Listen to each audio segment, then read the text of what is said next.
सभी छात्रों का स्वागत है। तो छात्रों, आज की इस वीडियो में हम आपको कक्षा 7 जो आपका विषय संस्कृत है उसके वार्षिक मूल्यांकन वर्कशीट 2022-23 सेट ए का complete real question paper with solution बताने वाले हैं। तो छात्रों, करते हैं वीडियो को स्टार्ट। यहाँ पर आप देख सकते हो, सबसे पहले आपको अंकों में अपना रोल नंबर डाल लेना है, उसके बाद शब्दों में रोल नंबर डाल लेना है पेपर पे, है ना, विषय संस्कृत के। उसके बाद साला का नाम डालना है, यहाँ पर डाइस कोड डालना है, यहाँ पर परीक्षा केंद्र का नाम यानी अपने स्कूल का नाम डालना है यहाँ पर, और उसके बाद परीक्षा की दिनांक डाल लेना है। इसके बाद छात्रों, आपका जो नीचे का पोर्शन है टीचर द्वारा भरा जाएगा, इसलिए यहाँ पर कुछ भी नहीं करना है आपको। अभी हम देखते हैं प्रश्नोत्तर। तो यहाँ से कार्य प्रारंभ करें। बहुविकल्पीय प्रश्न 1 से लेकर 10 तक, निर्देश है उचित विकल्पम चित्वा लिखित। तो पहला प्रश्न छात्रों, उपसर्गा भवंती मतलब इनमें से कौन सा उपसर्ग है? तो देखो, मेन शब्द है आपका संति, ठीक है। अभी इसके ऊपर कौन सा विसर्ग है? बी, द्वा, त्रयो या एक। तो यहाँ पर छात्रों विसंति है ना, मतलब होता है 20, है ना।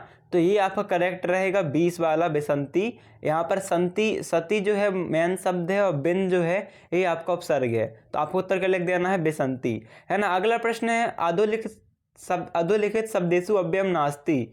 तो अव्ययम नहीं है, अव्ययम नहीं है। देखो, अत्र का मतलब यहाँ, तत्र का मतलब वहाँ, कुत्र का मतलब कहाँ, और पत्र का मतलब क्या होता है? लिखना। पत्र मतलब कागज, अखबार। ये तीनों से अलग है, तो ये अव्ययम नहीं है, है ना। पत्र अलग हो जाएगा आपका। फिर है बालिका। तो बालिका क्या होता है? पठती होता है। बालिका पठंती होती है। तो यहाँ बालिका में पठती, आपको उत्तर लिख देना है। इसके बाद नेक्स्ट क्वेश्चन है, हिमालय इत्यत्र संधि अस्ति तो स्वर संधि अस्ति। पठिष्यति इत्यत्र लकारः अस्ति तो पठिष्यति में कौन सी लकार होती है? लट लकार अस्ति। अगले प्रश्न में छात्रों, एक चित्र है, चित्र में एक बालक जो है वो क्या कर रहा है? फुटबॉल खेल रहा है। यहाँ पर आप देख सकते हो एक बालक है और एक फुटबॉल की इमेज बनी है, मतलब एक बालक जो है वो फुटबॉल खेल रहा है। तो पूछा गया है, चित्रे बालका, चित्र में बालका, पठती मतलब पढ़ रहा है, खदती मतलब खा रहा है, क्रीडती मतलब खेल रहा है, या गच्छति मतलब कहीं जा रहा है। तो क्या कर रहा है? बालक खेल रहा है। तो आपका उत्तर क्या जाएगा? क्रीडति। अगला प्रश्न है, एक बानरः बस्ती इसमें रेखांकित शब्दे धातु अस्ति। देखो, रेखांकित क्या है? बस्ती मतलब एक बंदर रहता है यहाँ, बस्ती मतलब रहना। तो बस्ती है कैसा शब्द है? कौन सी कैसी धातु है? बस्ती में हस धातु है, बद है, अस या बस। तो देखो, सा भी है, बा भी है ना, बस में। और यहाँ पर भी आपकी बा और सा दोनों हैं। तो आपकी कौन सी धातु हो जाएगी जो उसके नाम से मैच खा रही है, यानी कि बस आपकी धातु हो जाएगी। अगला प्रश्न है छात्रों, देवकी कंसस्य भगिनी अस्ति रेखांकित पदे विभक्ति अस्ति। मतलब देवकी जो है वो कंस की बहन है। अभी कंसस्य में आपका रेखांकित है, रेखा खींची है। तो कंसस्य जो है वो कौन सी भवती है? तो देखो, आखिरी में आधा सा और या लगा है ना, आधा सा और या। तो यहाँ पर कौन सी विभक्ति हो जाएगी? आपकी षष्ठी विभक्ति हो जाएगी। इसके बाद छात्रों, बालकः विद्यालयं प्रति गच्छति आस्मिन् वाक्य उपसर्गः अस्ति तो प्रति उपसर्ग अस्ति। अगला प्रश्न है आपका, हसितुम इत्यत्र प्रत्यय अस्ति तो तुमन प्रत्यय अस्ति। इसके बाद छात्रों, आपके लघुत्तरीय प्रश्न 11 से लेकर 20 तक, निर्देश है अधोलिखित प्रश्नानाम उत्तराणि संस्कृत लिखित। तो 11वां प्रश्न, निम्न शब्दान वर्णमाला क्रमानुसारेण स्थापत्य हलम, ऊर्णा, आमम, अश्वः, कमलम, भवनम। इसे छात्रों आपको वर्णमाला क्रम के अनुसार जमाना है। तो उत्तर क्या आ जाएगा छात्रों आपका? सबसे पहले देखो, वर्णमाला में क्या आता है? आ अनार का। तो जितने भी आ अनार के हैं सबसे पहले वो आएंगे। उसके बाद क्या आता है आपका? इन वर्डों में से आपका आ के बाद देखो, का तो बहुत बाद में आता है, भा भी बाद में, ऊ आता है। आ के बाद आ ई ऊ आता है ना, ऊ ऊ। तो ये वाला ऊ उड़ना आ जाएगा। आ के बाद उड़ना हो गया, उड़ना के बाद फिर का कबूतर का सबसे पहले आता है, तो का कबूतर का आ जाएगा कमलम। फिर भा भालू का आता है तो भवनम, और फिर आखिरी में आपका हा आता है तो हलम सबसे आखिरी में रहेगा। इसके बाद है अधोलिखित संख्या संस्कृत लिखित। मतलब ये जो संस्कृत संख्याएं हैं इनका संस्कृत लिखना है आपको। तो 7 है, 7 को संस्कृत में कैसे लिखते हैं? सप्त कहते हैं। सप्त कैसे लिखेंगे? 8 को हम अष्ट कहते हैं, तो अष्ट आपको ऐसे लिखना है। और 10 को हम दसम कहते हैं, दसम आपको ऐसा लिखना है। ठीक है, ऐसे तैयार कर लीजिए इस क्वेश्चन को। फिर अगला प्रश्न है, षड ऋतु नाम नमानि लिखित। यानी आपको 6 ऋतुओं के नाम लिखने हैं। तो पहली ऋतु हो जाएगी बसंत, दूसरी हो जाएगी ग्रीष्म, तीसरी हो जाएगी वर्षा, फिर शरद ऋतु, फिर हेमंत ऋतु, फिर शिशिर चा। 14वां प्रश्न है, बदंती इति शब्द से पुरुषम वचनम चा लिखित। तो बदंती में पुरुष है प्रथम पुरुष, वचनम है बहुवचनम, ये आपका उत्तर रहेगा। फिर है स्व पाठ्यपुस्तकम एकम श्लोक लिखित, मतलब छात्र आपको अपनी पाठ्य पुस्तक से कोई श्लोक लिखना है तो ध्यान रखिएगा कि छात्रों डेफिनेटली आपको एक श्लोक आएगा ही आएगा, है ना।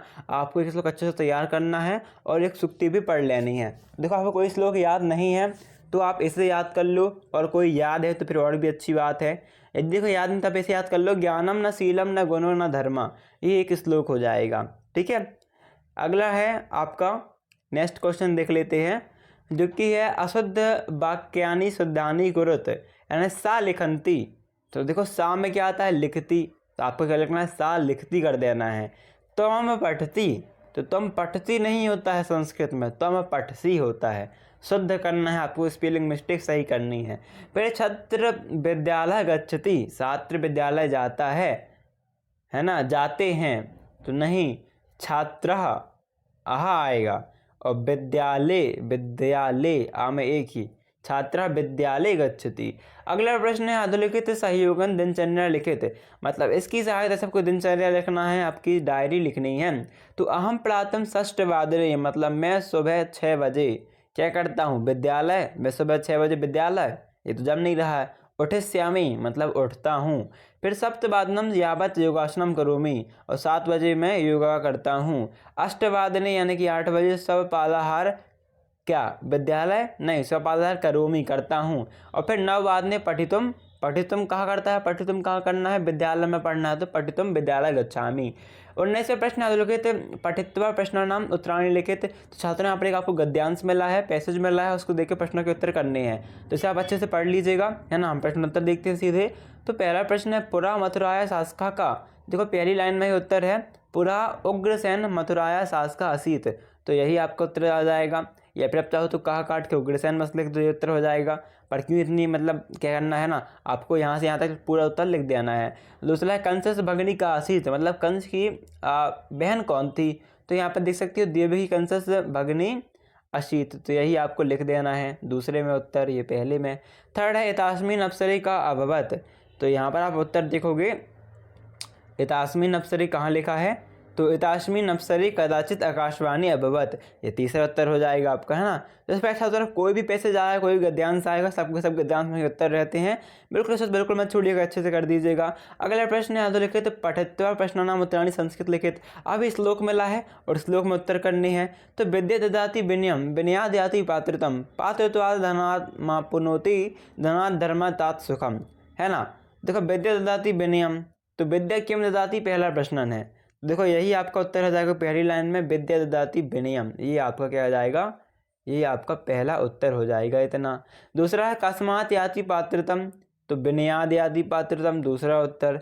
धनम कस्मात् अपनोति, तो पात्रत्वाद धर्मापनोति धनात् धर्मा तात सुखम, पूरा लिख दो तीसरा, या फिर इतना भी लिखोगे तो आपको चल जाएगा, है ना। इस प्रकार छात्र आप इजी आएगा, कर लीजिएगा। अगला प्रश्न है दीर्घोत्तरीय प्रश्न है आपका, प्रश्न है नीचे दिए गए प्रश्नों के उत्तर लिखिए, प्रत्येक के लिए 5 अंक निर्धारित है, अन्वय की पूर्ति कीजिए।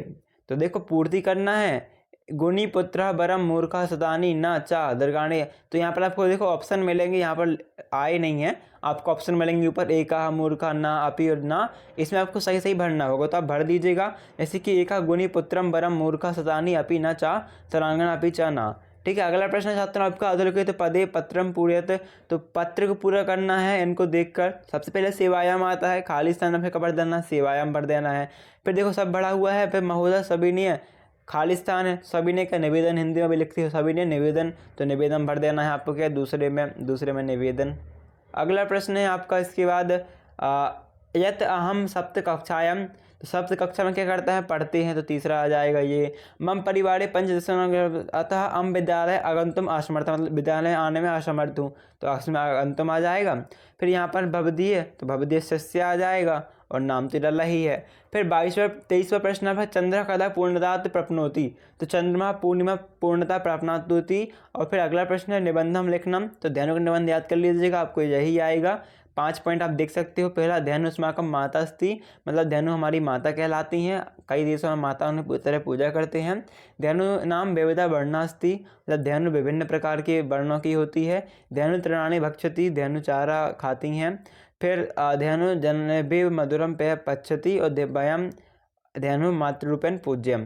इससे यदि आपको इजी मिलता है निबंध तो आप उसे ही पढ़ सकते हो, और नहीं मिलता तो उसे ही पढ़ लीजिएगा। तो छात्रों, एक इंपॉर्टेंट मॉडल पेपर है जो कि आपको 90% चांस रखता है सेम टू सेम फंसने का, है ना। 90% चांस सेम टू सेम फंस सकता है आपको कल के पेपर पर 13 तारीख के।